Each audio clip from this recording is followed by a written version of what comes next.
Je vais essayer de faire un petit résumé de la conférence que M. Donald Diamé et moi nous avons faite sur le rôle des excuses dans une relation et le succès dans une entreprise. Et nous avons dit que lorsque deux personnes marchent ensemble, eh bien, il va y avoir des problèmes, c'est ça. Et j'avais même dit que Gary Chapman disait dans son livre intitulé « Ce que j'aurais aimé savoir avant de me marier », à la page 47, qu'il y a 5 façons de s'excuser.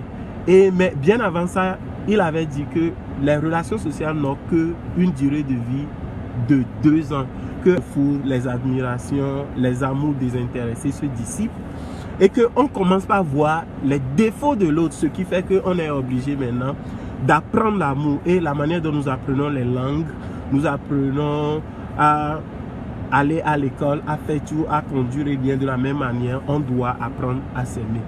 Et je vais énumérer ces 5 manières dont Gary Chapman a démontré concernant comment nous pouvons nous excuser.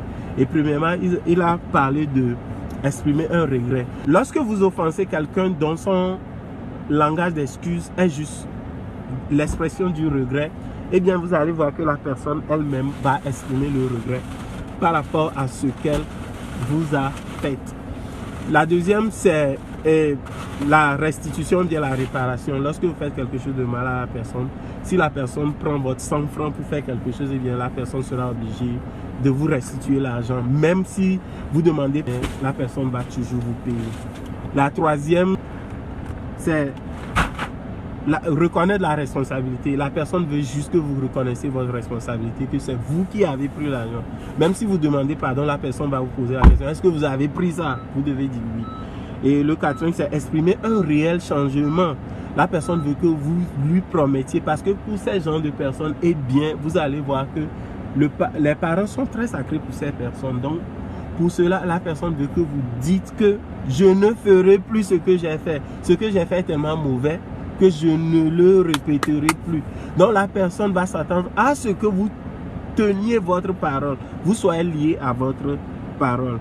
Et la cinquième, c'est demander pardon. Et vous allez voir que ces gens de personnes veulent que vous leur demandez, j'ai fait quelque chose de mal, est-ce que tu vas me pardonner? C'est-à-dire la personne veut être en une position où c'est elle qui va prendre la décision de vous pardonner. Vous allez voir qu'au cours de cette conférence, bien, Madame Loam disait qu'en Afrique, il y a beaucoup de personnes qui ont du mal à présenter des excuses parce que dans leur vie, elles n'ont pas été élevées dans un milieu où surtout les hommes présentent des excuses. Et il y a des hommes à qui on a enseigné que l'homme ne présente jamais d'excuses. Quand l'homme ment, il doit mentir sérieusement. Donc ces gens de personnes ne présentent pas des excuses, mais ont une autre façon de démontrer leurs excuses. Et que dans chaque relation, surtout dans la couple, chacun doit savoir comment son homme ou bien sa femme présente des excuses. Mais beaucoup de personnes pensent que prendre soin du ventre et du bas-ventre de son homme ou bien de sa femme est une forme d'excuse. Mais parfois, on doit l'exprimer. Vos observations seront les bienvenues.